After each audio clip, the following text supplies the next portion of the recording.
안녕하십니까, 전하태 교수입니다. 이번 시간은 여러분들과 우수량에 대해서 공부를 하도록 하겠습니다. 자, 먼저 계획 우수량을 산정하는 방법이 있어요. 자, 교재를 보세요. 자, 첫 번째 보시면 확률연수는 원칙적으로 10에서 30년을 기준을 한다는 거. 자, 먼저 체크하시고요. 자, 우리가 이제 계산한 문제를 할 텐데, 거기에 보시면 유달 시간이라는 게 있어요. 그래서 유달 시간이라는 것은 유입 시간과 유화 시간을 합친 거죠. 유화 시간이라는 것은 시간당 흘러간 거리를 우리가 유화 시간이다, 이렇게 이야기하죠. 자, 그리고 유출 계수라는 게 있는데, 유출 계수라는 것은 토지 이용도별 기초 유출 계수로부터 총괄 유출 계수를 구하는 것을 원칙으로 하게 됩니다. 그리고 최대 계획 우수 유출량의 산정은 합리식에 의해서 우리가 산출하는 것을 원칙으로 하고요. 자, 그리고 유화시간이라는 것은 최상류관의 끝으로부터 하류관거의 어떤 지점까지 걸리는 거리를 계획유량, 자, 계획유량에 대응하는 유속으로 나눠준 값을 우리가 유화시간이라고 이야기를 하게 되는 거죠. 자, 그래서 유화시간은 지금 나와 있는 것처럼 유화시간이라는 것은 일정한 거리에서 유속을, 유화거리를 분으로 나타내니까 유속을 미터 퍼 미니트로 계산해서 나눠주시면 됩니다. 자, 그리고 우수배제 계획에서 계획 우수량 산정 시 고려사항들을 살펴보면 유출 계수가 있을 수 있고, 배수 면적, 확률 연수가 계획 우수량을 우리가 계산을 했을 때 고려사항이다, 이렇게 여러분들이 보시면 됩니다. 자, 그리고 참고적으로 계획 우수량을 정했을 때 고려하는 빗물 펌프장의 확률 변수는 30에서 50년을 기준을 한다는 것도 참고적으로 알고 계셔야 됩니다. 자, 먼저 19번에 보시면 계획 우수량을 정할 때 고려해야 될 사항으로서 틀린 것은 어느 것인가? 가번에 하수 광거의 확률 연수가 있습니다. 하수 광거의 확률 연수는 원칙적으로 몇 년이죠? 10에서 30년. 자, 그리고 유입시간이라는 것은 최소 단위 배수구의 지표면 특성을 고려해서 구하게 되고요. 자, 그 다음 유출계수라는 것은, 자, 풀이에 있는 것처럼 토지 용도별 기초 유출계수로부터 총괄 유출계수를 구하는 것을 원칙으로 합니다. 지금 여기 있는 내용은 아니에요. 자, 그리고 유화시간이라는 것은, 흘러간 시간이라는 것은 최상류 광거의 끝으로부터 하류 광거의 어떤 지점까지의 거리에서 계획 유량에 대응하는 유속으로 나누어 주는 값을 우리가 유화시간으로 계산을 하는 거죠. 따라서 설명이 잘못된 것은 답번입니다. 자, 이 내용을 기준으로 해서 우수량을 우리가 산출을 한번 해보도록 하겠습니다. 자, 먼저 우수량을 여러분들이 산출을 했을 때 가장 기본적인 식으로 사용하는 게 뭐가 있느냐 하면 합리식입니다. 합리식. 그래서 시험에서 필기든 실기든 합리식에 의해서 우수량을 계산을 하라고 했기 때문에 여러분들은 1번씩만 기억하시면 돼요. 2번씩 같은 경우는 단위 환산인데, 어차피 실기에서 합리식이라는 조건이 들어가면 단위 환산에 의해서 문제를 푸는 것은 정답으로 인정을 받을 수가 없어요. 그래서 합리식에 의한 우수량 계산식을 여러분들이 잘 기억을 할 수 있도록 하십시오. 자, 그럼 우수량 계산하는 식은 Q는 360분의 1 곱하기 CI예요. 자, 여기서 C라는 것은 뭐냐 하면, C라는 것은 유출계수입니다. 그리고 I라는 것은 강우강도. 이 강우강도 구하는 게 이 문제에서는 가장 핵심이에요. 자, 그리고 A라는 것은 뭐냐면 면적이에요. 그런데 보통 우리가 면적은 제곱미터로 나타내잖아요. 근데 여기서 합리식에서 우수량을 계산했을 때의 면적은 헥타르로 표시한다는 것을 꼭 기억을 해야 돼요. 대신에 문제 조건에서는 제곱킬로미터로 줍니다. 그래서 1제곱킬로미터라는 것은 100헥타르라고 꼭 기억을 해야 돼요. 1제곱미터는 100헥타르. 그래야 우리가 단위를 환산을 할 수 있어요. 자, 그 다음에 여기서 여러분들이 유달시간과 유화시간이 있는데, T라는 게 여기서 우리가 강우강도를 계산하는 조건에 보면 T라는 유달시간이 있거든요. 유달시간은 유입시간과 유화시간을 합친 거예요. 근데 유입시간은 문제에서 주어지는데 뭐가 안 주어지느냐 하면 유화시간이 안 주어져요. 그럼 유화시간이 안 주어지면 유화시간을 계산하면 되잖아요. 그래서 어떻게 계산하느냐? 유화시간이라는 것은 관의 길이에서 관에서 흘러가는 유속을 나눠주는 거죠. 그런 다음에 유속이 보통 세크로 나와 있으니까 세크를 분으로 환산을 해서 전체적인 유화 시간을 분으로 계산하는 경우가 일반적인 경우다. 이렇게 여러분들이 생각해 주시면 됩니다. 자, 그러면 문제 20번을 통해서 우리가 한번 확인을 해 보겠습니다. 유역 면적이 1.5제곱킬로미터인 지역에서 우수 유출량을 산정하기 위하여 합리식을 사용하였다. 다음과 같은 조건일 때 관거 길이가 1000m인 하수관의 우수 유출량을 계산하시오. 강우 강도 i는 3600 나누기 t 플러스 30, 유입 시간은 6분, 유출 계수는 0.7, 관내의 평균 요속은 1.5m/s이다라고 되어 있어요. 그러면 이 조건에서 강우 강도가 안 주어질 수 있느냐? 아니죠. 강우 강도가 안 주어지면 우리가 강우 강도의 값이 주어지는 두 개 중에 한 개예요. 그러니까 이 조건에서는 강우 강도의 공식이 반드시 주어집니다. 그러니까 합리식에 의해서 여러분들이 계산을 하고자 하는 우수 유출량 Q는 360분의 1 CIA를 먼저 적어 놓는 거예요. 여기서 C를 찾죠? 자, C라는 유출 개수가 0.7입니다. 자, 그리고 여러분들 여기 보시게 되면 강우 강도 I가 무조건 ml/h예요. 단위가 ml/h입니다. 그러면 공식은 이렇게 들어가는 거예요. 이 공식에 T, 유달 시간을 분으로만 계산해서 넣으면 ml/h가 되게끔 이 계수에서 전부 다 보정이 되어 있는 거예요. 알았죠? 단위 환산하시면 안 됩니다. 강우 강도 I는 여러분들이 T라는 유달 시간을 분으로만 넣게 되면 3600과 30에서 ml/h가 나오게끔 미리 환산이 다 되어 있는 식이에요. 자, 그러면 유달 시간이라는 것은 유입 시간에 유화 시간을 더한 거거든요. 그 다음에 유화 시간이라는 것은 거리에서 유속을 나눠준 값이에요. 그럼 여기서 거리는 관거의 길이니까 1000m예요. 자, 그 다음에 속도, 평균 속도가 1.5m/s예요. 관내에서. 그러면 보시다시피 1000m에서 1.5m/s를 했는데 분으로 나타내야 되니까 1분은 60초를 보정했어요. 여기에 유입 시간을 더하면 T라는 유달 시간이 계산이 되는 거죠.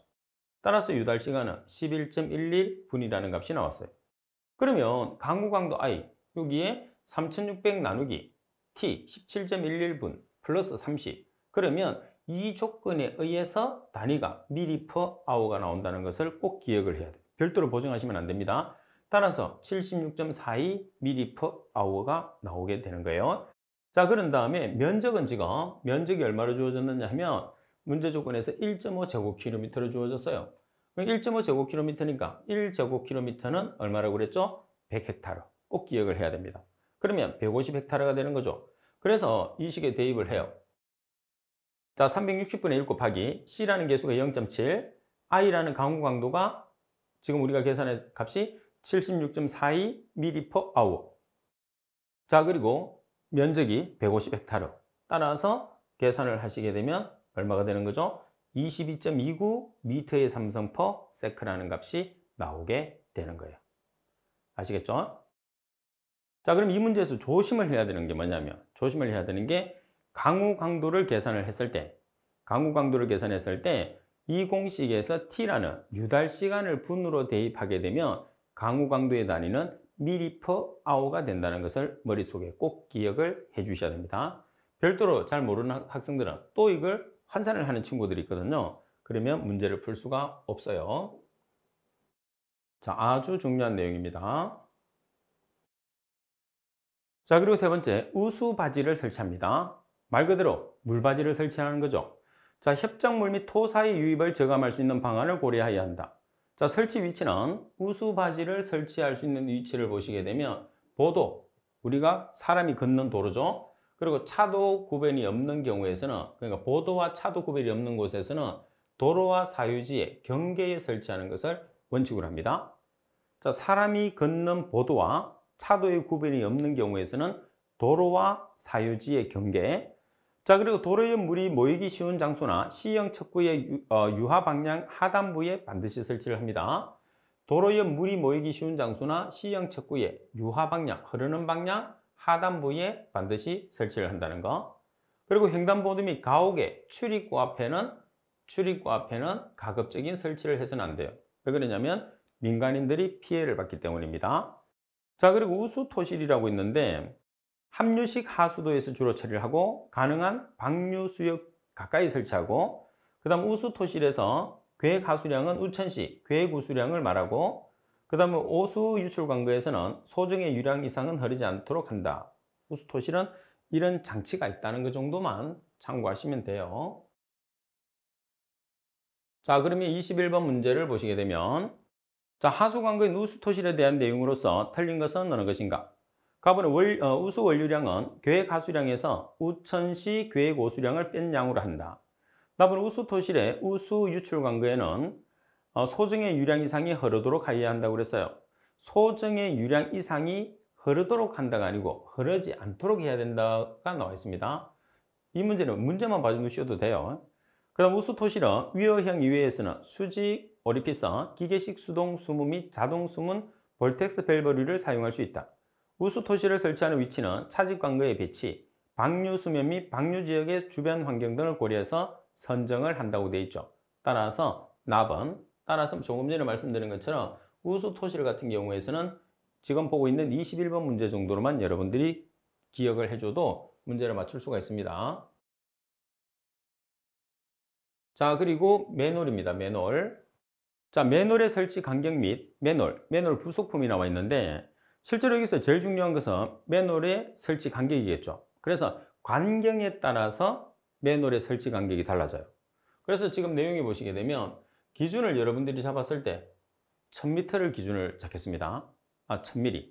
관경이 1000mm일 때, 지금 관경의 단위는 mm입니다. mm. 자, 관경이 1000mm일 때 최대 간격은 몇 미터냐면 100m마다 맨홀을 설치를 하는 거예요. 자, 그러면 1500mm라고 하면 관경이 150m마다. 자, 그리고 600mm 이하라고 하면 75m, 300mm 이하라고 하면 50m. 그러니까 여기에서는 이 값을 기준으로 해서 기억을 하시면 돼요.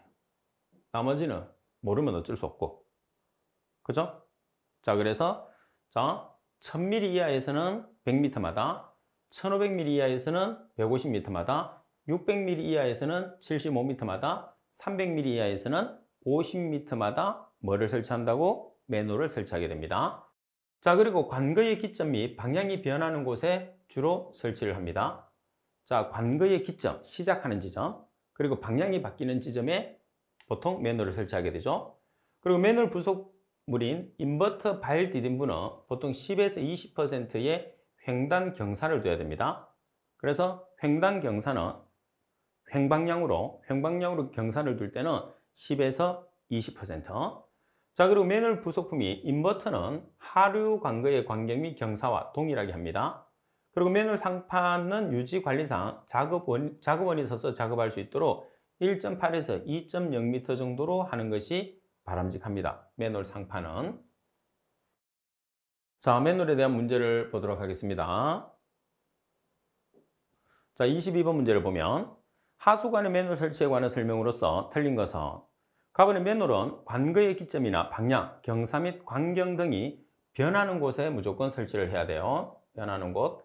그리고 납은 관거 직선부에서 맨홀의 최대 간격은 관경이 600mm 이하인 경우에서는 최대 간격이 75m. 그리고 맨홀의 상판 높이는 유지관리상 작업원이 서서 작업할 수 있도록 1.8에서 2.0m 정도가 되는 것이 바람직하다. 그리고 맨홀 부속품이 인버터의 발 디딤부의 횡단 경사는 얼마 정도를 기준하죠? 10에서 20%. 자, 그래서 10에서 20%의 횡단 경사를 둔다고 그랬으니까 라번이 설명이 틀렸다고 보면 돼요. 그죠? 라번이 정답입니다. 자, 그리고 계산하는 문제가 있어요. 자, 우리가 관 두께를 구하는 공식입니다. 자, 여기서 T라는 게 두께예요. 미리로 표시하고, P라는 것은 관내 수압, kg/제곱센치, D라는 것은 관내 직경, 미리, 그리고 2 곱하기 시그마 T라는 게 강제 허용 응력, kg/제곱센치의 단위를 가지게 되죠. 그래서 두께 T라는 공식을 묻는 문제가 이 문제라고 보시면 됩니다.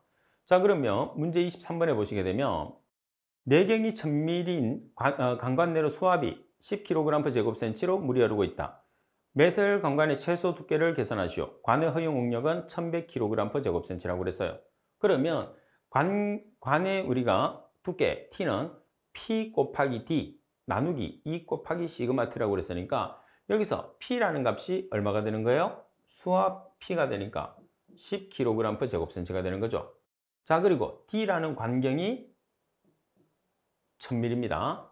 나누기 2 곱하기 시그마 T 허용 응력이 1100kg/제곱센치. 따라서 계산하시면 4.55mm라는 값이 나오게 되죠. 자, 그리고 관이 받는 하중을 계산을 해보겠습니다. 자, W라는 관이 받는 하중은 C1이 우리가 토양이 받는 개수입니다. 자, 그리고 R이라는 것은 표토의 밀도, 그리고 B라는 것은 우리가 폭이요. 그래서 폭의 제곱으로 표시하는 거죠. 그럼 단위를 한번 표기를 해보겠습니다. C라는 것은 단위가 없고 R이라는 것은 예를 들어서 톤/미터의 삼성이다. 그러면 폭은 미터니까 제곱이 되는 게 이렇게 되겠죠. 그럼 당연히 W라는 하중은 뭐가 되는 거죠? 톤/미터가 되는 거예요. 그죠? 자, 그리고 R이라는 표토의 밀도가 kNm/m의 삼성으로 주어지면 지금 여러분들이 W는 뭐가 되느냐 하면 kNm/m가 되는 거예요. 그죠? 자, 그리고 R이 kg/m의 삼성으로 주어지게 되면 폭은 제곱미터니까 W가 뭐가 되는 거죠? kg/m가 되는 거예요. 그래서 단위는 여러분들이 R이라는 밀도의 단위만 신경 쓰시면 돼요. 그 밀도 단위에서 폭의 단위가 되는 제곱미터만 없애주면 바로 하중의 단위가 되는 거죠. 그래서 하중이라는 것은, 관이 받는 하중이라는 것은 단위 길이당 힘이에요. 단위 길이당 힘, 단위 길이는 미터 기준이라는 그런 뜻이 되겠죠. 자, 그래서 우리가 B라는 폭은 값이 주어질 수도 있어요. B라는 폭이 주어질 수도 있는데 가끔씩은 계산에 의해서 사용할 수도 있어요. 대부분이 주어집니다. 계산에 의해서는 거의 없어요. 그래서 계산에 의해서 폭을 계산을 하게 되면 1.5 곱하기 직경 플러스 0.3을 하셔도 돼요. 만약에 B라는 폭이 안 주어져 있으면, B라는 폭이 안 주어져 있고 직경만 주어져 있으면 1.5 곱하기 직경 플러스 0.3으로 폭을 계산을 하는데 대부분은 폭이 주어진다 이렇게 보시면 됩니다. 자, 문제 24번에 보시면 하수관을 매설하려고 한다. 매설 지점의 표토는 젖은 진흙으로 흙의 단위 중량이 1.85kNm/m의 삼성이고 흙의 종류와 관의 깊이에 따라서 결정되는 개수 C1은 1.86이다. 이때 매설관이 받는 하중을 계산하시오. 자, 여기서 여러분들이 공식에서 W라는 하중을 계산했을 때, 자, 관의 개수가 지금 C1이라는 토합 개수가 1.86이에요. 자, 그리고 밀도가 지금 얼마로 주어졌느냐 하면 1.85kNm/m의 삼성이에요. 자, 그리고 폭이 지금 얼마로 주어졌느냐 하면 폭이 1.2m예요. 그럼 여기서 남는 단위가 뭐죠? kN이 나오죠? 그리고 제곱미터, 미터 제곱 없어지면 미터가 한 개가 나오죠? 따라서 단위가 kNm/m라는 값이 나오는 거죠. 그래서 학생들이 여기서는 필기로만 나오는데도 불구하고 단위를 많이 헷갈려 하는 경우가 있어요. 다시 말해서 하중의 단위, 관이 받는 하중의 단위를 기억을 하려고 하는데 굳이 기억할 필요는 없습니다. 여기 있는 단위를 이용해서 그대로 여러분들이 정답에서 요구하는 단위가 그대로 나오게 돼 있어요. 식 자체를 사용하면. 그래서 지금 항상 여러분들 밀도의 단위에서 제곱을 없애주면 우리가 하중의 단위가 나온다는 것을 생각해 주시면 되겠죠. 지금 이런 문제들은 단순하게 여러분들에게 공식을 묻는 문제라고 생각을 해 주시면 돼요. 자, 도수관이나 송수관에서 설치되는 제수 밸브입니다. 우리가 제수 밸브라는 것은 물을 제어하는 밸브를 제수 밸브라고 이야기를 하게 됩니다. 자, 먼저 1번에 보시면 수압이 높은 장소로서 관경이 400mm 이상의 제수 밸브에는 부제수 밸브를 설치해야 된다고 그랬어요. 그래서 우리가 메인으로 400mm 이상의 관경이 크기 때문에 메인으로 설치되는 제수 밸브 외에서 서브로 설치되는 부제수 밸브를 설치를 해 줘야 되는 것이 원칙이다 이 말이겠죠. 자, 관경이 400mm 이상은 제수 밸브 자체에 부제수 밸브도 설치를 해야 됩니다. 자, 그리고 관경이 600mm 이상인 개폐장치. 개폐장치는 열고 닫는 장치죠. 그래서 열고 닫는 장치 같은 경우에서는 감속 장치를 설치를 해야 됩니다. 그리고 제수 밸브실은 도로의 종류별, 배관의 구경별, 현장 조건에 따라서 소형, 중형, 대형으로 구별해서 설치합니다. 그리고 제수 밸브실에서는 물을 제어하는 밸브를 제수 밸브예요.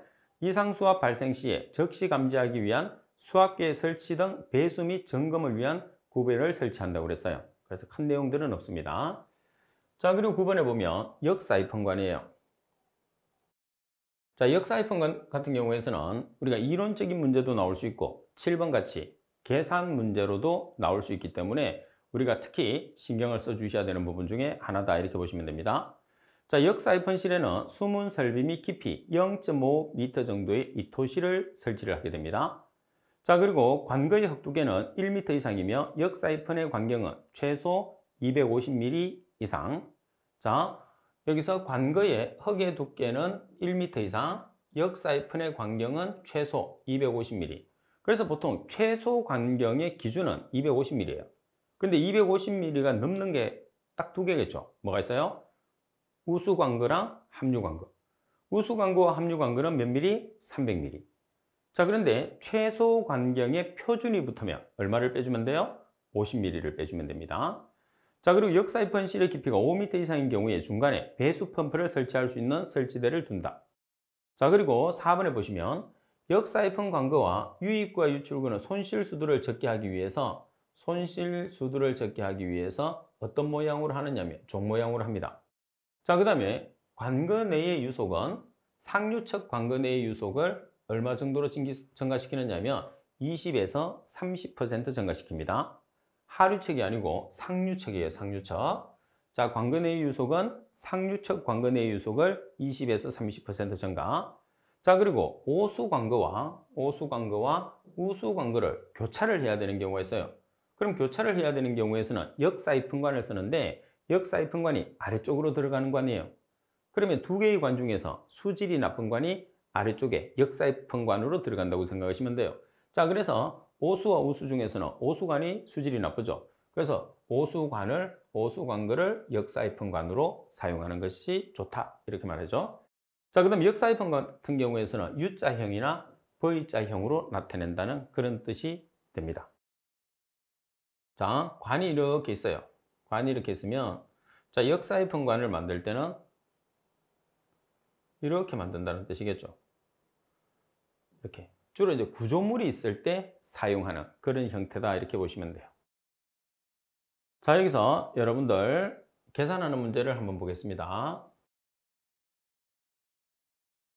역사이펀의 손실수도 계산식에 보시게 되면 자, 손실수도 H는 이렇게 되어 있죠. I 곱하기 L. I라는 것은 여기서 뭐냐면 역사이펀 내에서 유속에 대한 동수구배예요. 동수구배라는 게 뭐죠? 기울기입니다. 자, 그 다음 L이라는 것은 관의 길이 1.5 곱하기 2G분의 V의 제곱이라는 것은 자, 여러분들이 여기서 2G분의 V의 제곱이라는 것은 뭐가 되는 거죠? 속도수도가 되는 거예요. 속도수도. 자, 그래서 G라는 것은 중력 가속도, V라는 것은 속도가 되는 거죠. 그리고 알파라는 것은 손실수도에 대한 여유, 값이 주어집니다. 정해져 있기 때문에 굳이 여러분들이 기억할 필요는 없어요. 자, 그러면 문제 25번. 관경이 1100mm, 동수경사가 2.4%, 퍼밀이니까 천분율, 그러니까 천분의 2.4가 되는 거죠. 기울기는. 유속이 2.15m/s, 연장 길이가 76m, 역사이펀의 손실수도를 계산하시오. 베타는 1.5, 알파는 0.042m라고 되어 있어요. 그러면 실제로 이거는 식을 묻는 거거든요, 여러분들한테. 자, H라는 역사이펀의 손실수도는 I라는 기울기 곱하기 L 길이 플러스 1.5 곱하기 2G분의 V의 제곱, 속도수도. 여기서 V는 속도, G는 중력가속도. 자, 중력가속도는 정해져 있어요. 그래서 여러분들이 9.8m/s의 제곱이라는 걸 꼭 알고 있어야 됩니다. 그리고 알파 값은 여기서 0.042로 주어졌죠. 자, 그럼 대입하면 이 I라는 값은 동수경사 이 값이죠. 천분율이니까 천분의 2.4가 되는 거죠. 자, 그리고 길이가 지금 얼마죠? 길이가 76m 플러스 1.5 곱하기 자, 2 곱하기 G는 중력가속도 9.8m/s의 제곱. 그리고 V라는 값이 지금 유속 2.15m/s예요. 그래서 그 값의 제곱 플러스 알파라는 값이 얼마? 0.042m. 따라서 계산하시면 0.58m죠. 그래서 말씀드린 것처럼 역사이펀의 수두 손실 계산식은 실제로 특별하게 응용할 수 있는 내용이 없어요. 그래서 여러분들이 공식을 알고 있는지 없는지를 여러분들에게 테스트하는 거죠. 그래서 상하수 같은 경우에서는 여러분들 문제 조건에서 그렇게 어렵게는 출제하지 않아요. 그리고 내용 자체가 범위가 좁기 때문에 거의 대부분 여러분들이 했던 내용들, 그리고 문제가 출제됐던 문제들이 많이 출제된다고 생각하시면 됩니다. 자, 참고적으로 동수경사를 계산했을 때, 자, 이렇게 퍼센트로 주어지는 경우와 퍼밀로 주어지는 경우 두 가지가 있는데, 퍼센트로 주어지면 백분율, 그래서 100분의 2.4. 그리고 퍼밀로 주어지면 천분율이니까 1000분의 2.4로 계산한다는 거. 자, 그리고 동수경사는 기울기, 그리고 구배, 전부 다 같은 말이죠. 그래서 어떤 용어로 나와도 동일한 용어라는 것을 여러분들이 생각해 주시면 됩니다. 자, 그리고 7번에 보면 관거 접합이 있어요.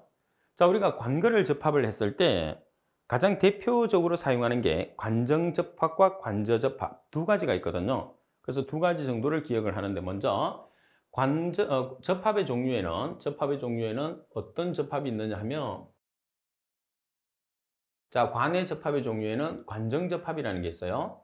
관중심 접합이 있고 수면 접합이 있고 관저접합 두 가지. 이제 주로 우리가 관정이나 관저접합에 대해서 시험에 나오거든요. 자, 관정이라는 것은 표면을 기준으로 한 것, 관저라는 것은 바닥을 기준으로 해서 우리가 접합을 하는 것을 뜻합니다.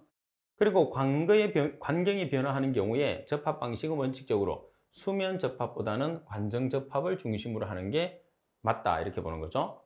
자, 그리고 두 개의 관거가 합류되는 경우에 중심 교각은 되도록이면 60도 이하, 그리고 곡선을 갖고 합류하는 경우에 곡률 반경은 내경의 5배 이상으로 하는 것이 좋습니다. 그리고 지표의 경사가 급한 경우에서는 관경 변화에 대한 유무의 관계 없이 원칙적으로 단차 접합 또는 계단 접합을 한다, 이렇게 나와 있죠. 자, 그러면 시험에서 주로 여러분들이 관정이나 아니면은 관저접합 두 가지가 나오는데, 자, 여기서는 관의 변화가 있는 접합을 한번 제가 보여드릴게요. 자, 먼저 내용을 한번 보겠습니다. 자, 관정접합입니다. 자, 관정접합. 유수라는 흐르는 물입니다. 원활히 흐름이 되지만 굴착 깊이가 증가함으로써 공사비가 증대되고 펌프로 배수하는 지역에서는 양정이 높게 된다고 그랬어요. 자, 가장 큰 단점이 뭐냐면 굴착 깊이가 증가돼요. 자, 그러니까 공사비도 증가하고, 그리고 펌프로 배수하는 지역에서는 양정이라는 것이 뭐냐면 물을 끌어올리는 높이예요. 그래서 물을 끌어올리는 높이가 높아진다는 거죠. 자, 그러면 자, 예를 들어서 이런 식으로 바닥이 있어요. 그러면 관정접합이라는 것은 자, 우리가 표면 자체를 기준을 하거든요. 그래서 이런 식으로 기준을 하는데, 여기서부터 접합을 서서히 이렇게 해가지고 가는 거예요. 이런 식으로. 뭐 보기에 조금 많이 커지는데 이런 식으로. 그러면 아래쪽으로 들어가게 되면 이 전체 부분이 뭐가 되는 거죠? 굴착이 돼야 되는 부분이에요. 바닥 자체를 우리가 굴착을 해야 되는 거잖아요. 평평하게. 그렇게 되면 지금 여기서 나와 있는 것처럼 굴착 깊이가 증가함으로써 공사비가 늘어나요. 그 다음에 가면 갈수록 깊어지잖아요. 가면 갈수록 깊어지기 때문에 여기서 쭉 물을 끌어올리는 것을 우리가 양정이라고 하거든요. 이 양정의 높이가 어떻게 돼요? 양정의 높이가 높게 되는 문제점을 가지고 있는 게 관정접합이다, 이렇게 보시면 됩니다. 자, 그러면 문제를 볼게요. 자, 26번에 보면 하수관거의 접합 방법 중에서 유수는 원활한 흐름이 되지만은 굴착 깊이가 증가하고 공사비가 증대되고 펌프로 배수하는 지역에서는 양정이 높게 되는 단점을 가진 접합은 조금 전에 말씀해드린 것처럼 관정접합이 됩니다. 관정접합. 자, 그리고 이제 시험에서 가장 많이 나오는 게 뭐냐면 관정접합이에요. 그럼 관정접합이라는 것은 자, 바닥입니다. 바닥. 이 바닥을 기준을 해요. 자, 그러면 바닥을 먼저 고르게 만들어 놓습니다. 여기서부터 접합을 해서 올라가는 거예요. 이렇게 접합하는 것을 관정접합이라고 그래요. 그럼 굴착을 거의 할 필요가 없는 장점을 가지게 되는 거죠. 자, 굴착 깊이가 얕아요. 그러니까 공사기관과 공사비가 절감되는 거죠. 양정에 비해서. 자, 그 다음 펌프로 양정하는 경우 양정고가 감소돼요. 펌프로 끌어올리는 높이를 양정이라고 그러거든요. 왜 그러냐면 위쪽으로 올라가기 때문에. 그리고 수위 방지 등의 장점이 있어서 펌프로 배수하는 지역에서는 가장 적합한 방법이에요. 자, 또는 1번과 2번은 같은 말입니다. 시험에서 1번으로 나올 수도 있고 2번으로 나올 수도 있어요. 시험에. 굴착 깊이를 얕게 한다. 그 다음 공사 비용을 줄일 수 있어요. 그 다음 수위 상승을 방지하고 그리고 양정고를 줄일 수 있어요. 따라서 펌프로 배수하는 지역에 적합하다. 어떤 설명이냐. 그래서 이렇게 나타내니까 27번 문제가 지금 나와 있는 문제가 되는 거죠. 하수 관거의 적합 방법 중에서 굴착 깊이를 얕게 함으로써 공사 비용을 줄일 수 있으며 수위 상승을 방지하고 양정고를 줄일 수 있어서 펌프로 배수하는 지역에 적합하나 상류부에서는 동수 경사선이 관정보다 높게 올라갈 수 있다. 자, 그래서 관정과 관저접합은 반대라는 개념으로 생각하시면 됩니다. 자, 따라서 여기서는 관저접합이 정답이 되는 거죠. 자, 그리고 8번. 매설하는 금속관의 전식 방지 방법의 종류입니다. 전식이 전기식이죠. 자, 전기식 방지, 우리가 부식을 방지하는 방법이에요.